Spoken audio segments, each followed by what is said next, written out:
أملاخ بزح ساعن ببزح منقدن قدم نبوتاتنا ودبيات كيرو تزارو أبزن دحروت معالفتات كنا بتوراس كله زقبرو بقون علم زفتقر ودو غيرو تزاربنا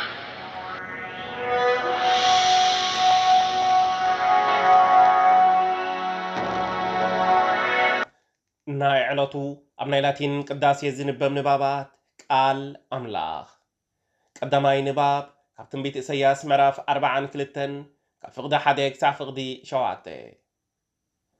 እግዚአብሔር ከምዚ ይብላሎ ኣነ ዝሓረኽዎ ባኡኻ ባህ ዝበለኒ ዝድግፎ ባርያይ እንሆ መንፈሰይ ኣዋሕዲረ ኣለኹ ንሱ ኸኣ ንህዛብ ፍትሒ ከውፅኣሎም እዩ ኣይክጥድርን ድምፁ ዓዋቢሉ ኸኣ ኣብ ኣደባባይ ኣይከስምዕን እዩ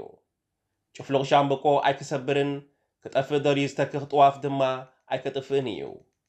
ብሓቂ ንኹሉ ፍትሒ ከውፅእ እዩ ፍትሒ ኣብ ምድሪ ክሳዓት ምስረት ሓይሉ ኣይክሓምቕን ኣይክሕለልን እተን ኣብ ርሑቕ ዘለዋ ደሴታት ከዓ ትምህርቱ ባህረርታ ክፅበያ እየን እቲ ንሰማያ ዝፈጠሮን ዝገተሮን ንምድርን ንሳእ ተብቁሎን ዘርግሐ ነቲ ኣብኣ ዘሎ ህዝቢ ከዓ ትንፋሱ ዝሃበ ነቶም ኣብኣ ዝነብሩ ድማ መንፈስ ዝሃበ እግዚኣብሔር ኣምላኽ ከምዚ ይብል ኣሎ ኣነ እግዚኣብሔር ፀዋዕኩኻ ኣብ ምድሪ ፍትሒ ምእንቲ ክትገብር ከዓ ሓይሊ ሃብኩኻ ባኣኻ ምስ ኩሎም ህዝብታት ኪዳን ከኣቱ እየ ብርሃና ህዛብ ድማ ክገብረካ እየ ንስኻ ከዓ ኣዒንቲ ዕውራት ክትከፍት ንእሱራት ካብ ቤት ማእሰርቲ ነቶም ኣብ ፀልማት ተኣሲሮም ዝነበሩ ከዓ ካብ ማእሰርቶም ከተውፅኦም ኢኻ ካልኣይ ንባብ ካብ መዝሙር ዳዊት መዝሙር 27 ካብ ፍቕዲ 1 ክሳብ ፍቕዲ 14 እግዚአብሔር ብርሃነይን ምድሓነይን እዩ ካብ መንዳእየ ዝፈርህ እግዚአብሔር ሓይሊ ህይወተይ እዩ ካብ መንከየ ዝስንብድ ገበርቲ እከይ ክውሕጡኒ ሓደጋ ምስ ወደቑኒ ወደረኛታት ፀላእተይ ባዕላቶም ሰንከልከል በሉ እመወደቑ ሰራዊት እኳ እንተዝኸቡኒ ኣነ ኣይፈርህን እየ ፀላእተይ ክቃወሙኒ ኢሎም እኳ እንተዝለዓሉ ኣብ ኣምላኽ እምነት ኣሎኒ ንእግዚአብሔር ሓንቲ ነገር እልምኖ ኣለኹ ጽባቐ እግዚአብሔር ንምርኣይ ኣብ መቕደሱ እውን ክደልዮ ሙሉእ ዕድመይ ኣብ ቤት እግዚአብሔር ክነብር እልምኖ ኣለኹ ንሱ ንመዓት ፀበባ ኣብ ዳሱ ክሓብኣኒ ኣብ ውሻጠ ድንኳኑ ክኽውለኒ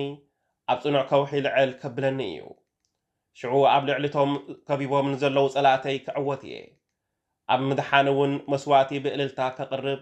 ንእግዚአብሔር ክዝምረሉን ክውድሶን እየ ወእግዚአብሔር ኣባኻ ክምህለል ከለኹ ስማዕኒ መሓረኒ እሞ መልሰለይ ንዓ ኣምልኸኒ ምስ በልካኒ እኒኹ ኦጎይታ ይበልኩ ገጽካ ኣይትሕብኣለይ ንኣይ ንባርያኻ ተቖጢዕካ ኣይትደርብየኒ ንስኻ ረዳእየኻ እሞ ወኣምላኽ ድሕነተይ ኣይትጠንጥነኒ ኣይትሕደገኒ ኣቦይን ኣደይን እኳ እንተጠንጠኑኒ ንስኻ ወእግዚአብሔር ትእርንበኒ ኢኻ ወእግዚአብሔር መንገድኻ መሃረኒ ፀላተይ ብዙሓት ስለ ዝኾኑ በታ ቅንዕቲ መንገዲ ምርሓኒ ፀላተይ ብሓሶትን ብምፍራህን ተላዒሎምኒ ኣለው እሞ ኣብይ ፀላተይ ኣሕሊፍካ ኣይትሃበኒ ኣነ ንለውሃት እግዚአብሔር ኣብዚ ምድሪ እዚ ብሂወት ከለኹ ከም ዝርእዮ ኣኣምን እየ ብእግዚአብሔር ተስፎ በርትዕ ልብኻ ቀጥ ይበል ኣጆኻ ወብእግዚአብሔር ተስፋ ግበር ሳልሳይ ንባብ ካብ ወንጌል ዮሃንስ ምዕራፍ 1 ካብ ፍቕዲ 1 ክሳብ ፍቕዲ 12 ቃል ብቅድሙ ነበረ እቲ ቃል ድማ ኣብ ኣምላኽ ነበረ እቲ ቃል እውን ኣምላኽ ነበረ ንሱ ብቅድሙ ኣብ ኣምላኽ ነበረ ቦ ኩሉ ተፈጥረ ካብቲ ዝተፈጥረ ዘበለ ድማ ብዘይካ ባኡ ሓንቲ እኳ ዝተፈጥረ የልቦን ህይወት ኣብኡ ነበረት እታ ህይወት ከዓ ብርሃን ሰብ ነበረት ብርሃን እውን ኣብ ፀልማት የብርህ ፀልማት ከዓ ኣይሰዓሮን ብኣምላኽ ዝተላከ ሓደ ዮሃንስ ስሙ ሰብኣይ ነበረ ንሱ ምስክር ኮይኑ ኩሎም በኡ ምእንቲ ከኣምኑ ብዛዕባ ብርሃን ክምስክር መፀ ብዛዕባ ብርሃን ደኣ ክምስክር መፀ እምበር ንሱስ ብርሃን ኣይነበረን እቲ ንኩሉ ሰብ ዘብርህ ብርሃን ሓቂ ናብ ዓለም መፀ ኣብ ዓለም እውን ነበረ ዓለም ከዓ በኡ ተፈጥረት ዓለም ግና ኣይፈለጠቶን ናብቶም ናቱ መፀ እቶም ናቱ ከዓ ኣይተቐበልዎን ነቶም ዝተቐበልዎ ዘበሉ ብስሙ ንዝኣመኑ ኩሎም ግና ውሉድ ኣምላኽ ክኾኑ ስልጣን ሃቦም